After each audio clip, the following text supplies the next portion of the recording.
Infused chicken കഴിക്കണമെന്ന മോഹവുമായി ഞങ്ങൾ ചെന്ന് കയറിയത് പ്ലേറ്റഡിൻ്റെ മടയിൽ. അതെ, പ്ലേറ്റഡ് കലൂരിൽ ഞങ്ങൾ എത്തി. ഇൻഫ്യൂസ്ഡ് ചിക്കൻ ഓർഡർ ചെയ്ത് വെയിറ്റ് ചെയ്തിരിക്കുകയാണ്. ചില്ലി മാഗ്രബിയും ഇറ്റാലിയൻ ചീസുമാണ് ഞങ്ങൾ ഓർഡർ ചെയ്ത 2 ഫ്ലേവേഴ്സ്. ദെൻ കുബൂസും റുമാലിയൊക്കെ പറഞ്ഞു. നമ്മുടെ ഫ്ലെയിം കിസ്റ്റ് ചിക്കൻ ഇങ്ങനെ നമ്മുടെ മുന്നിൽ റെഡി ആയിക്കൊണ്ടിരിക്കുകയാണ്. ആദ്യം ഞങ്ങൾ ചില്ലി മാഗ്രബിയാണ് ടേസ്റ്റ് ചെയ്ത്. സ്പൈസി എന്നാണ് അവർ അവകാശപ്പെടുന്നതെങ്കിലും ഭയങ്കര എരിവൊന്നും എനിക്ക് ഫീൽ ചെയ്തിട്ടില്ല. നമ്മുടെ ലുലു മാളിലൊക്കെ കിട്ടുന്ന ഐലൻഡ് ഡിപ്പിൻ്റെ ഒരു ഫ്ലേവർ വരുന്ന വളരെ ടേസ്റ്റി ആയിട്ടുള്ളൊരു ചിക്കനാണിത്.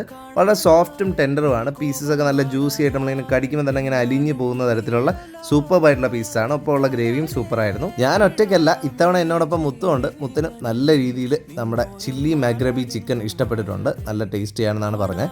ദെൻ ഞങ്ങൾ അടുത്തതായിട്ട് ഫ്ലെയിം കിസ്ഡ് ആയിട്ടുള്ള നമ്മുടെ ചീസി ഇറ്റാലിയൻ ചിക്കൻ ട്രൈ ചെയ്യാൻ പോവുകയാണ്. എനിക്ക് ആ കണ്ടപ്പോൾ തന്നെ ഒരു പാസ്തയുടെ ഒരു ലുക്കാണ് വന്നിട്ടുള്ളത്, നമ്മുടെ ആൽഫ്രഡോ പാസ്ത. സോ ഞാനൊന്ന് ടേസ്റ്റ് ചെയ്ത് നോക്കുകയാണ്. വളരെ ജ്യൂസി ആയിട്ടുള്ള ചിക്കൻ, എന്താ പറയുക, സ്പൈസി ഒന്നുമല്ല, വളരെ എന്താ പറയുക, പാസ്തയൊക്കെ കഴിക്കുന്നില്ല. ആൽഫ്രഡോ പാസ്തയുടെ ഒരു വൈറ്റ് സോസിൻ്റെയൊക്കെ ഒരു ടേസ്റ്റാണ്. എനിക്ക് ഭയങ്കരമായിട്ട് ഇഷ്ടപ്പെട്ടു. മുത്തിനും നല്ല രീതിയിൽ ഇഷ്ടപ്പെട്ടുണ്ട്. പക്ഷേ മുത്തിന് കുറച്ചുകൂടെ ആ ഒരു എന്താ പറയുക, കുറച്ചുകൂടെ സ്പൈസി ആയിട്ടുള്ള ഫുഡാണ് ഇഷ്ടം. ഇതും ഓക്കേഷാണ്, ഇഷ്ടപ്പെട്ടു എന്നാണ് പറഞ്ഞത്. സോ എൻ്റെ ഫേവറേറ്റ് നമ്മുടെ ചീസി ഇറ്റാലിയനും പുള്ളിക്കാരുടെ ഫേവറേറ്റ് നമ്മുടെ മഗ്രബിയാണ്. ഒപ്പം കുടിക്കാനായിട്ട് ഞങ്ങൾ സ്ട്രോബെറി മൊഹിത്തോയും കൂടെ പറഞ്ഞിരുന്നു. നമുക്കറിയാമല്ലോ, യൂഷ്വൽ ടേസ്റ്റാണ്, അഡീഷണൽ ഫ്ലേവർ ആണ്, അല്ലാതെ നാച്ചുറൽ ഫ്രൂട്ട് അല്ല. സൂപ്പർ ടേസ്റ്റാണ്.